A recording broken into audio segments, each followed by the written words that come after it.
Kariveppil Rabiya is a physically challenged social worker from Vellilakkadu, Malappuram, Kerala in India who rose to prominence through her role in the Kerala State Literacy Campaign in Malappuram district in 1990. Her efforts were recognised at a national level by the Government of India on multiple occasions. In 1994, the Ministry of Human Resource Development of the Government of India had awarded her the National Youth Award for her contributions to society. In January 2001, she was awarded the first Kannagi Sthree Sakthi Puraskar Award for the year 1999 for her contribution to upliftment and empowerment of women.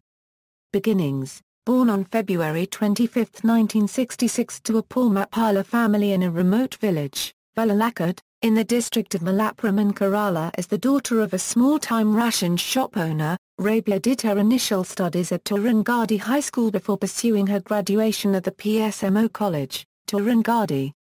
At the young age of 17, while in her first year at college, her legs were crippled by polio. She was forced to stop her studies since she could only move with the help of a wheelchair. Literacy Campaign. In June 1990, she began a campaign for adult literacy for illiterate people of all ages near her locality. Within 6 months, virtually the entire illiterate population of Kannagi was in her class.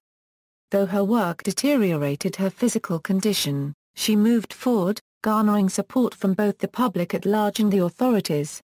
In June 1992, state authorities and officials visited her classroom and were surprised to see a child of 8 studying alongside an 80-year-old woman. Upon receiving her complaints about the lack of basic infrastructure at her village, the district collector sanctioned roads, electricity, telephone and water connection for her village. The 1.5 km road was aptly named Akshara Road. She later started a volunteer organization, Chalanam, and continues to serve as its president. It runs 6 schools for the physically disabled and for mentally retarded children. The organization also promotes health awareness, and runs schools, health clubs, continuing education programs, training for women, and rehabilitation of the physically disabled. Its activities also include inspiring public awareness against alcoholism, dowry, family feuds, superstition and communalism. It also established small-scale manufacturing unit for women, a women's library and a youth club in the educationally backward village of Vellilakkadu. Her efforts played an important part in eliminating illiteracy in Kerala.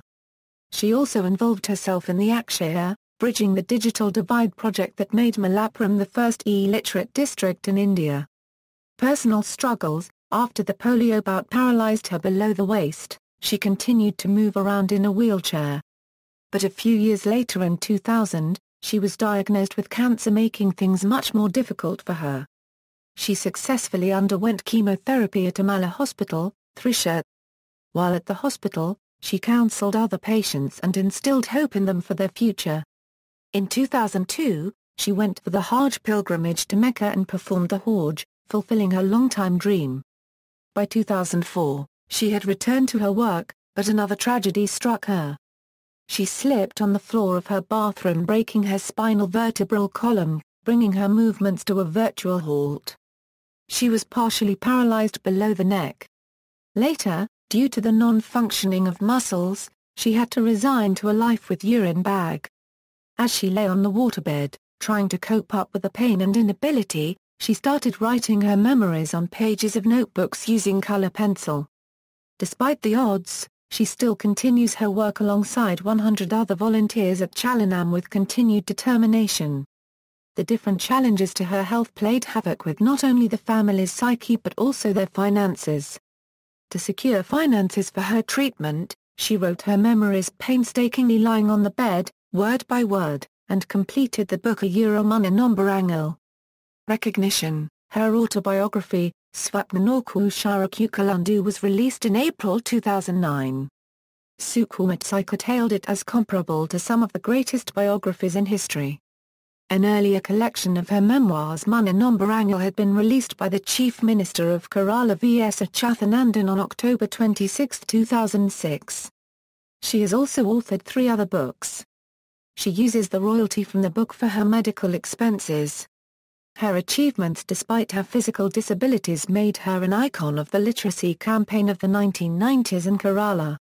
A biographic film entitled Rabiya Moves was made by director Ali Akbar and was noted for its motivational content and translated into 14 languages. Various publications across the world have written more than 100 articles on her work. Her first national recognition came in 1993 when she won the National Youth Award from the Ministry of Human Resource Development of the Government of India. She was the first recipient of Kannagi Sthree Sakthi Award in 2000 instituted by the Child Welfare Department of the Government of India. She also won the Youth Volunteer Against Poverty, jointly instituted by the Government of India Central Youth Affairs Ministry and UNDP in 2000. The Junior Chamber International selected her for the 10 Outstanding Young Indians Award in 1999. Other awards include Nehru Yuva Kendra Award, the Bajaj Trust Award, Ramasraman Award, the State Literacy Samiti Award, the Sethi Sub Smaraka Award, the Joseph Mundassery Award for Outstanding Social Work and the Dr. Mary Verghese Award for Excellence in Empowering Ability. Quotes, a devout Muslim, Rabiya devotes a lot of her time reading the Quran and ascribes the credit for her success to God. He is the sole source of my energy, and I am bound to work for the awards in the life hereafter. Among her students were her mother and grandmother. The situation thrilled her. It was a great pleasure to see many people in their 60s and 70s coming to the class with slates and pencils. I was really thrilled when my grandma called me a teacher. On another occasion she was quoted, "My advice is when you lose a leg, you'll stand on the other, and when you lose both legs, you have your hands. When fate chops them off too, you will live on the strength of your brains." Governor of Kerala R.L. Bashir wrote to her after reading excerpts in English from her forthcoming autobiography. Your dedicated service reminds me of the words of former U.S. President Franklin D. Roosevelt that the only thing we have to fear is fear itself. Books, Mana Nombarangala Memoirs 2006, Swapnanorku Sharakukalandu Autobiography 2009, references.